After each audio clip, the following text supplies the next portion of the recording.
when he was little, we had him tested for autism. He didn't meet criteria for that, but then he got a speech therapist because he was lacking in his speech, but he could say his ABCs at 17 months and count to 100, but couldn't ask you for a cup of juice and would just have, these epic meltdowns. Knew what a trapezoid was by the time he was 2, just doing these really strange, to me as a, mom, things, but then couldn't do other things, and I couldn't figure it out. So then when his first therapist said, let's test him, he tested as gifted, and then not for autism, but then there was still this other piece, hands over the ears a lot, sensitive to noises, eating issues, and then, meeting Christine and Nathan, that was it. That was the icing on the cake. Finally got his pediatrician to do some investigation, and he basically said sensory processing stuff. What did that feel like when you finally got an answer? Like, oh, that's what it is. My inner knower knew, but I didn't know what to call it. So it was kind of like, oh, now we have all the pieces to the puzzle. It's gifted with sensory issues. Okay, great. Now we can kind of go from there. So with working with Chrissy since he was, I think, around 5, so since kindergarten, she would meet with him, and those two are like 2 peas in a pod. She can get him to eat things that he will not do for me. It's always a struggle at mealtime, so she works with him, getting him to try certain things, helping him with different types of therapies. There's the therapy where you do the rubbing. I guess it's kind of like a massage. Mm-hmm.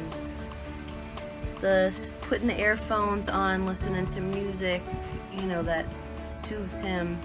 I instinctually knew from the beginning that when he was having a sensory meltdown, there was no talking, and just to squish him, really just squish my kid. We struggled with haircuts, going to the doctor's office. What else, buddy? Shots. Yeah, haircuts were a nightmare.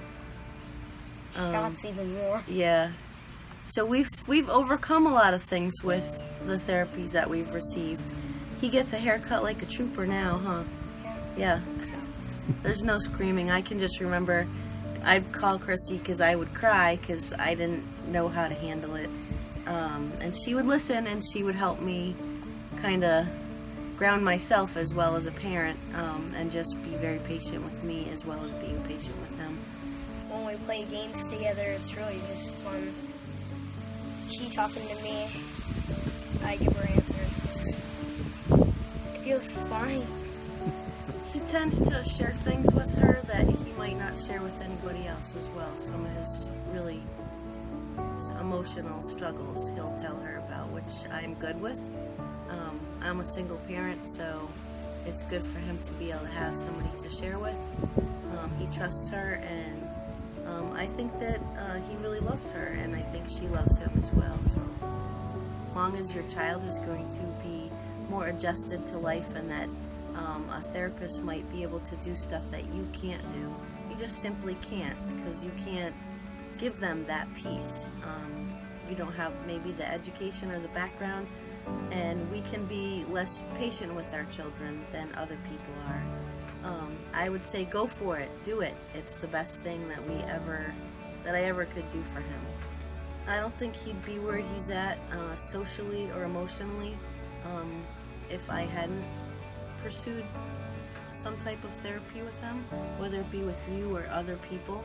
I'm actually glad it's you guys and it's Chrissy, because I think that was a godsend. I think it was just a great connection, the best connection for our family. Thank you so much for being my therapist. I would have no clue what my mom would be thinking right now.